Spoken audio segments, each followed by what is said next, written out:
Sir నమస్తే sir Giribabu గారు. నమస్తే అండి. సార్ గిరిబాబు గారు, చాలామంది రిటైర్మెంట్ ప్లానింగ్ గురించి ఆలోచించేటప్పుడు లేదంటే రిటైర్మెంట్ ప్లానింగ్ గురించి ఏదైనా ఒక కార్యాచరణ సిద్ధం చేసుకునేటప్పుడు ఇన్సూరెన్స్ పాలసీలు కూడా తీసేసేసుకుంటారు. అసలు ఇన్సూరెన్స్ పాలసీని ఇన్వెస్ట్మెంట్గా చూడడం అనేది ఎంతవరకు కరెక్ట్ అంటారు? రిటైర్మెంట్కి ఇన్సూరెన్స్ పాలసీకి అసలు ఏమైనా సంబంధం ఉందా? రైట్ క్వశ్చన్ అడిగారండి. 2 days బ్యాక్ నా దగ్గరికి ఒక క్లయింట్ వచ్చాడు. క్లయింట్ వచ్చేసి మా పిల్లల ఎడ్యుకేషన్ కోసం ఒక ఇన్సూరెన్స్ పాలసీ, మా పిల్లల మ్యారేజ్ కోసం ఒక ఇన్సూరెన్స్ పాలసీ, మా రిటైర్మెంట్ కోసం ఒక ఇన్సూరెన్స్ పాలసీ. పిల్లల ఎడ్యుకేషన్ కోసం ఇన్సూరెన్స్ పాలసీ, మ్యారేజ్ కోసం ఇన్సూరెన్స్ పాలసీ, రిటైర్మెంట్ కోసం ఇన్సూరెన్స్ పాలసీ. ఆ పాలసీలో పేరు ఉంటుంది: children benefit policy, children marriage policy, retirement pension policy. Actually మనం ఇన్సూరెన్స్ కంపెనీకి వెళ్తే మనకు వచ్చే ఏంటి, ఇన్సూరెన్స్ పాలసీ ఇస్తారు. ఈ ఇన్సూరెన్స్ పాలసీలో ఏముంటుంది? ఇన్సూరెన్స్ కవరేజ్ ఉంటుంది. ఈ ఇన్సూరెన్స్ కవరేజ్ ఎప్పుడు ఉంటుంది? చనిపోతే ఇంత సమ్మెషోర్డ్ నామినీస్కి పే చేయబడుతుంది కవర్ చేయడం కోసం. అది జరగలేదు అనుకోండి, మనం కట్టిన ప్రీమియంకి ఎంతో కొంత బోనస్ యాడ్ చేసి మనకి ఇస్తారు. సో అక్కడ insurance policy is for retirement అనేసి ఒక కాన్సెప్ట్ మైండ్లో ఫిక్స్ అయిపోయారు జనాలు.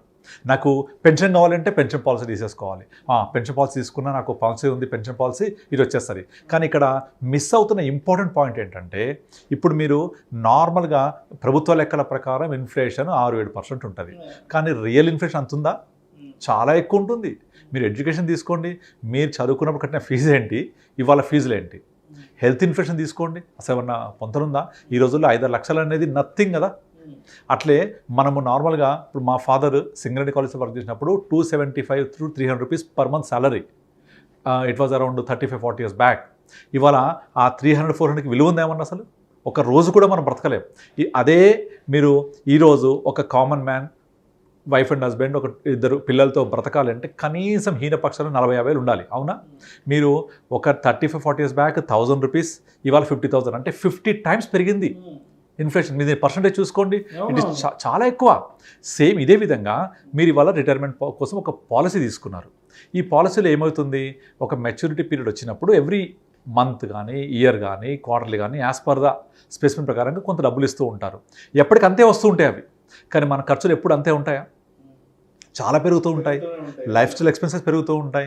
మనవాళ్ళు మనవరాళ్ళు వస్తుంటారు, వాళ్ళకు మనము చూసుకుంటూ ఉండాలి. మన లైఫ్ స్టైల్ ఎక్స్పెన్స్ పెరుగుతాయి, హెల్త్ ఇష్యూస్ వస్తూ ఉంటాయి. ఈ ఖర్చులన్నీ పెరుగుతూ ఉంటాయిగా ఇన్ఫ్లేషన్తో పాటుగా. మరి అప్పుడు మనకు వచ్చే ఆదాయం పెరగాలా లేదా?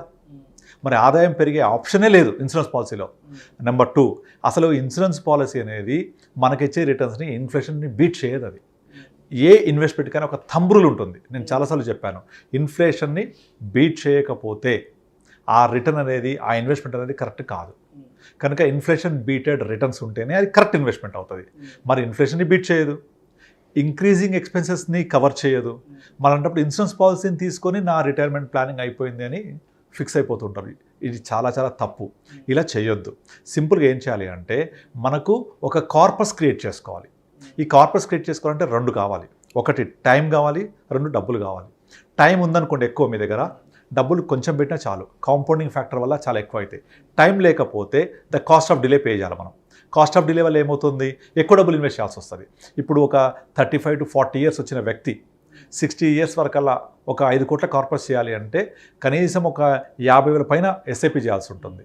అదే ఒక 25 years అబ్బాయి సేమ్ 5 కోట్లు చేయాలి అంటే 50,000 అక్కర్లేదు, లెస్ దాన్ 10,000తో క్రియేట్ చేయొచ్చు. ఎందుకంటే ఇక్కడ టైం ఉంది. టైం అయినా ఇవ్వాలి, డబ్బులు ఎక్కువైనా ఇవ్వాలి. డబ్బులు ఎక్కువ ఉంటాయా? ఉండవు మన దగ్గర. ఎందుకంటే ఇన్కమ్ సోర్సెస్ లిమిటెడ్ కాబట్టి ఎప్పుడు కూడా. అప్పుడు టైం మాత్రం ఉంటుంది మన దగ్గర. ఎప్పుడు ఉంటుంది? మీరు యంగ్ ఏజ్లో ప్లాన్ చేసుకుంటే. కనుక నేను అందరికీ చెప్పేది ఏంటంటే, మీకు జాబ్ వచ్చిన మరుక్షణం, ఆ నెల వచ్చిన ఫస్ట్ శాలరీ నుంచే మీకు ఒక 20,000 రానివ్వండి, 30,000 రానివ్వండి, ఎంత రానివ్వండి, ఒక 10%, 20,000 జీతం వస్తే 2,000 రూపాయలు, 90% ఆ రోజుకు స్పెండ్ చేయండి. ఆ నెలకు స్పెండ్ చేసుకోండి. లైఫ్ స్టైల్ కోసం యూజ్ చేసుకోండి.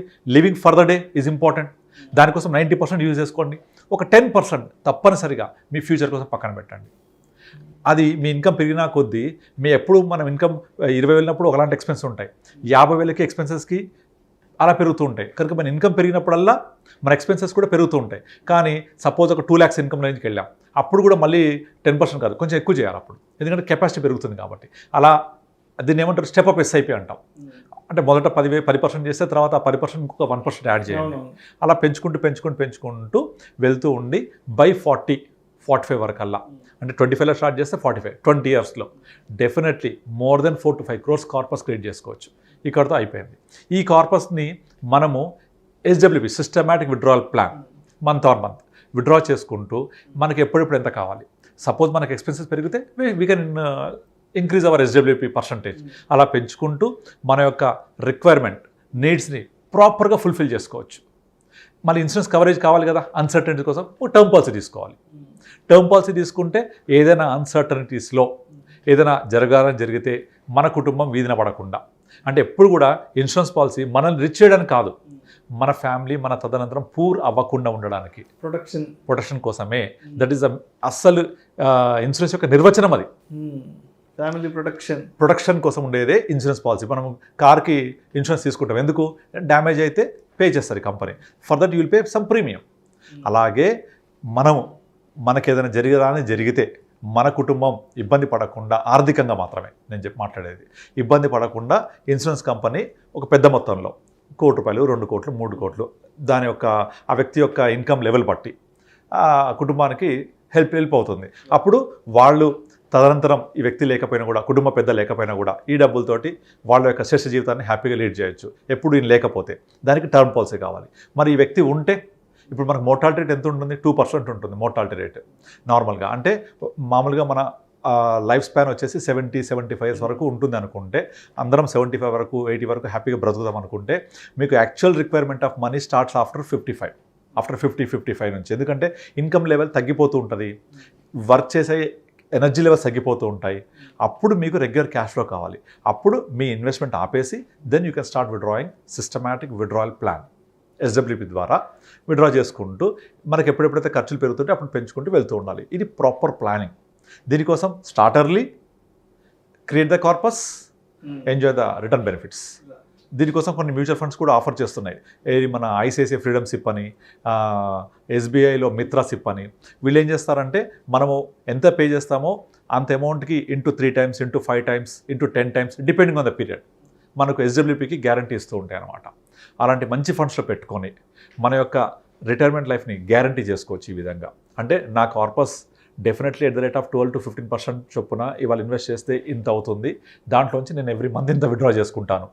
అలా ప్లాన్ చేసుకుంటే definitely you can make excellent returns over a period of time. Number 2, insurance పాలసీలో ఉండే పెద్ద డ్రాబ్యాక్ ఏంటంటే ఎప్పుడు స్థిరమైన ఆదాయం ఇస్తుంది అది, కానీ ఖర్చు స్థిరంగా ఉండవు, పెరుగుతూ ఉంటాయి.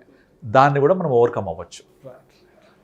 సో అందుకే రిటైర్మెంట్ కోసం ఒక ఇన్సూరెన్స్ పాలసీ అనేది సరైన నిర్ణయం కాదు. ఇన్వెస్ట్మెంట్ చేసి కార్పస్ పెంచుకొని విత్డ్రా చేసుకుంటూ ఉండాలి. This is the proper planning. కానీ అన్ఫార్చునేట్లీ చాలామంది మిస్గైడ్ అవుతూ ఉంటారు. సో అలా అవ్వకుండా ఇలా ప్లాన్ చేసుకుంటే డెఫినెట్లీ వాళ్ళ యొక్క financial independent, retire early, will flourish like anything. Thank you so much Giribabu గారు. ఇన్సూరెన్స్ పాలసీని ఇన్వెస్ట్మెంట్గా చూడడం అనేది ఎంతవరకు కరెక్ట్ అనే అంశం గురించి మీ విశ్లేషణ ద్వారా ప్రేక్షకులకు చాలా డీటెయిల్డ్గా వివరించారు. Thank you so much sir. Thank you అండి.